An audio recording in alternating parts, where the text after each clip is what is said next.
नमस्कार मित्रांनो, तर मागच्या व्हिडिओमध्ये आपण बघितलं होतं की डबल एक्सपोजर ही पत्रिका कशी बनवायची।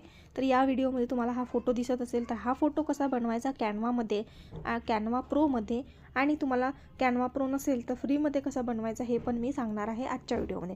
तर व्हिडिओ शेवटपर्यंत बघा, कुठे स्किप करू नका। चला तर मग व्हिडिओला सुरुवात करूया।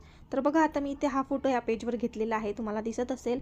मी तुम्हाला झूम करून दाखवते, बघू शकता किती छान पद्धतीने हा फोटो बनवलेला आहे आपण। तर आता इथे आपल्याला दुसऱ्या पेजवर ना यायचं आहे आणि या पेजवर आपल्याला छान फोटो बनवायचा आहे। बघा, आता इथे हा फोटो घेतलेला आहे मी आणि याचं जे बॅकग्राऊंड आहे ते डिलीट करायचं आहे। बघू शकता इथे मी तुम्हाला दाखवते। तर याचं बॅकग्राऊंड जे आहे ते आता इथे कॅनवामध्ये आपल्याला रिमूव्ह करून घ्यायचं आहे। तर मी इथे अशा पद्धतीने हे जे बॅकग्राऊंड आहे ते रिमूव्ह केलं आहे आणि पेज जे आहे ते मी माझं व्हाईट करून घेते। बघू शकता इथे आता या फोटोला असं टच करायचं आहे।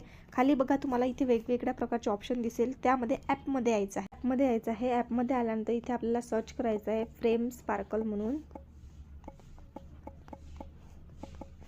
बघा, इथे मी सर्च केलेलं आहे। तुम्हाला इथे पहिल्याच नंबरचा जो बॉक्स आहे याला टच करायचा आहे। याला टच केल्यानंतर बघा, अशा पद्धतीचं जे आपलं पेज असते ते येतं आणि इथे बघा तुम्हाला डिटेक्शन जे आहे तुम्हाला इथे 1 करायचं आहे। किती करायचं आहे? 1 करायचं आहे, म्हणजे 1 करायचं आहे आणि या फोटोला असं टच ठेवायचं आहे। टच ठेवल्यानंतर हा फोटो बघा खाली सिलेक्ट इमेज म्हणून येतं। सिलेक्ट इमेज म्हणून आल्यानंतर इथे 1 ठेवायचं डिटेक्शन त्याचं आणि इथे कन्वर्ट टू फॉर्म फ्रेमवर करायचं आहे। बघा, आता इथे याची जे आहे तुम्हाला फ्रेम तयार होईल, बघा इथे आलेली आहे आणि याला असं मोठं करून व्यवस्थित यामध्ये आपला हा जो फोटो आहे, हा बॅकग्राऊंड दिलेला आहे मी, हा बॅकग्राऊंड यामध्ये असं टाकायचा। आता हा बॅकग्राऊंड टाकल्यानंतर याला असं टच करायचं। बघा, तुम्हाला हा जो फोटो आहे तो लागलेला आहे, म्हणजे बॅकग्राऊंड लागलेला आहे। क्रॉपमध्ये यायचं आहे। क्रॉपमध्ये आल्यानंतर असं 2 बोटांनी आपला ह्या डॉटने सरकवायचं आहे। आता सरकवल्यानंतर हा जो सर्कल आहे ना, या सर्कलने आपलं जे बॅकग्राऊंड आहे सरळ करून घ्यायचं आहे।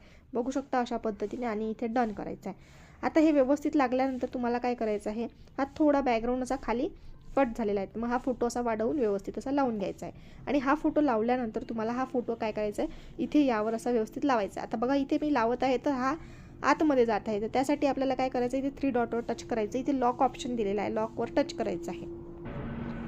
बघू शकता इथे लॉकवर टच केल्यानंतर तुम्हाला हा फोटो काय करायचा, असा घ्यायचा आहे आणि इथे लॉक झालेला आहे आपला हा फोटो मागचा। तर इथे आपल्याला पोझिशन जे आहे ते फॉरवर्ड करायची आहे आणि हा लॉक झाल्यामुळे आपला फोटो त्यामध्ये जाणार नाही। आणि इथे याला काय करायचं, व्यवस्थित ठेवायचं आहे। बघा, इथे हा मुलाची जे इमेज आहे त्या इमेजवर त्या मुलाचा फोटो आला पाहिजे आणि इथे थोडा तुम्हाला कट करायचं असेल तर करू शकता आणि हे छोटं मोठं करू शकता। बघा, आता इथे मी छोटं केलेलं आहे आणि अशा पद्धतीने लावून घेतलेलं आहे आणि याला पुन्हा ग्रुप करायचं। असं बघा, याला टच करते मी, असं मी याला ग्रुप करते, कारण आता इथे ग्रुप होणार नाही। हा लॉक ओपन करायचा, नंतर याला ग्रुप करायचं। अशा पद्धतीने इथे ग्रुप केल्यानंतर बघू शकता मी पुन्हा दाखवते, असं 3 डॉटवर टच करायचं, सिलेक्टेड इमेज आणि पुन्हा दुसरी इमेज आणि ग्रुप, अशा पद्धतीने ग्रुप करून घ्यायचा।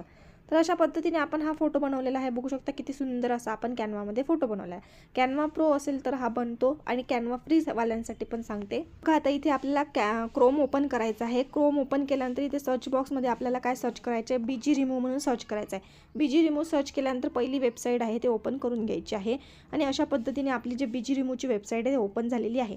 आता इथे अपलोडमध्ये आपल्याला अपलोड इमेजमध्ये करायचं आहे।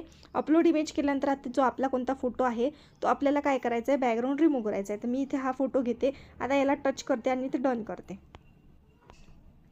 बघू शकता आता इथे फोटो घेतलेला आहे आणि ह्याचं जे बॅकग्राऊंड आहे ते डिलीट झालेलं आहे। डाउनलोडवर टच करायचं आणि फ्री करायचं आहे।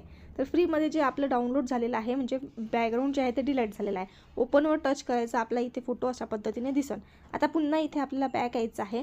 आता इथे बघा, तुम्हाला या बॉक्समध्ये सर्च बॉक्समध्ये एक प्लसचं चिन्ह दिसेल, यावर टच करायचं, म्हणजे न्यू टॅब ओपन करायचं आहे आणि इथे आपल्याला फोटो पेया म्हणून सर्च करायचं आहे।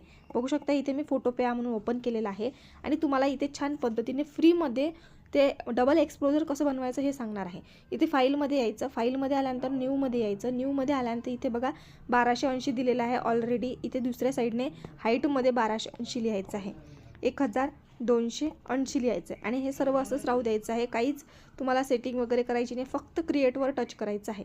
आता इथे क्रिएटवर टच केल्यानंतर फक्त 2 बोटांनी असं झूम करायचं आणि हे पेज जे आहे ते मोठं करून घ्यायचं आहे। आता इथे बघा, उजव्या साईडने तुम्हाला 3 नंबरचा जो बॉक्स आहे त्या खाली तुम्हाला 3 वेळा तुम्हाला एक फोटो दिसेल, म्हणजे ते एक जो पेज असतो आपला तशा पद्धतीने तिला फोटो दिसेल 3 नंबरचा, वरतून 3 नंबरचा त्याला टच करायचा आहे. आणि इथे बघा बॅकग्राऊंडला लॉक लावलेला आहे. या लॉकवर काय करायचं आहे, फक्त टच करायचं आहे, लॉक काढून टाकायचा आहे. लॉक काढून टाकल्यानंतर पुन्हा इथे फाईलमध्ये यायचं आहे. फाईलमध्ये आल्यानंतर ओपन अँड प्लेसवर जायचं आहे. 3 नंबरचं जे स्पेलिंग आहे त्यावर तिथे आल्यानंतर पुन्हा आपल्याला काय ओनली दिस टाईम करायचं आहे. असं केल्यानंतर इथे फोटोचं येतं, फोटो अँड व्हिडिओमध्ये जायचं आहे. आणि इथे आल्यानंतर तुम्ही जो बॅकग्राऊंड डिलीट केलेला आहे तो फोटो टच करायचा आहे, ॲड करायचा आहे. ॲड केल्यानंतर बघू शकता मी झूम करून दाखवते.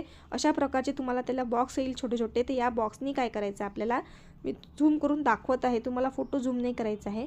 अशा पद्धतीने आपल्याला हा ओढून घ्यायचा आहे. आता इथे बघा मी अशा पद्धतीने हे लावत आहे. लावल्यानंतर इथे काय करायचं, पुन्हा आपल्याला टच करायचं आहे आणि बॅक यायचं आहे. ते काय करायचं आहे, फाईलमध्ये यायचं आहे. फाईलमध्ये आल्यानंतर पुन्हा ओपन अँड प्लेसमध्ये जायचं आहे. ओपन अँड प्लेसमध्ये आल्यानंतर पुन्हा फोटोमध्ये जायचं आहे. आणि तुम्हाला कोणता बॅकग्राऊंड लावायचा आहे तो बॅकग्राऊंड घ्यायचा आहे. मी हा घेते आणि यावर आलेला आहे बघा. पुन्हा आता त्याला बॉक्स आलेला आहे. तर हा काय करायचा, पूर्ण बॉक्सवर एका डॉटनी लावून घ्यायचा आहे. बघू शकता फोटो झूम केला तुम्ही, पेज झूम केलं की पेज झूम होणार आहे, तो बॅकग्राऊंड होणार नाही. तर त्यासाठी आपल्याला डॉटने असं मोठं करून घ्यायचं आहे. बघा आता मी इथे डॉटने मोठं केलेलं आहे. आता इथे काय करायचं आहे, आपल्याला लेयर्समध्ये यायचं आहे. वरती बघा तुम्हाला नावं दिसेल, 4 नंबरला नाव आहे, लेयर्स म्हणून यायचं आहे. लेयर्समध्ये आल्यानंतर तुम्हाला बघा इथे 1 2 3 4 बॉक्समध्ये, म्हणजे 4वाल्या बॉक्समध्ये तुम्हाला इथे काय दिसेल, क्लिपिंग मास्क दिसेल. क्लिपिंग मास्क, त्या क्लिपिंग मास्कवर टच करायचं आहे. म्हणजे जो तुमचा बॅकग्राऊंड आहे त्या फोटोला येऊन जातो बघा. आता या बोटाने तुम्हाला काय करायचं, तुम्हाला कसं बॅकग्राऊंड सेट करायचे तुम्ही करू शकता, डार्क लाईट तशा पद्धतीने करायचं. असं करायचं नाही आहे आपल्याला, असं करायचं आहे, मध्ये करायचं आहे. अशा पद्धतीने तुम्ही क्लिपिंग मास्क लावू शकता, कोणत्याही फोटोला असं करू शकता. अशा पद्धतीने आपल्याला हे बनवायचं आहे. आता हे सेव्ह कसं करायचं बघा, फाईलवर टच करायचं, अशा प्रकारचं आपलं पेज ओपन होते व्हाईट कलरचं. आणि इथे बघा तुम्हाला एक्सपोर्ट ॲज म्हणून येते, एक्सपोर्ट ॲजवर टच करायचं आणि PNG JPG तुम्हाला कशा पद्धतीने सेव्ह करायचं ते करून घ्यायचं आहे. आता PNGवर करते मी.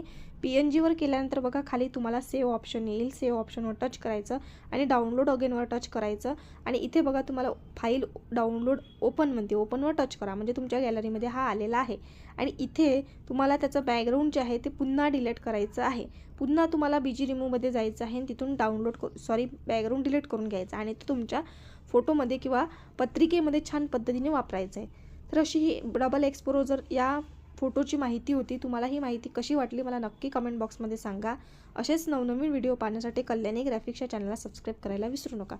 पुन्हा भेटूया अशाच एका सुंदर डिझाईनमध्ये. व्हिडिओ पूर्ण बघितल्याबद्दल सर्वांचे मनापासून धन्यवाद.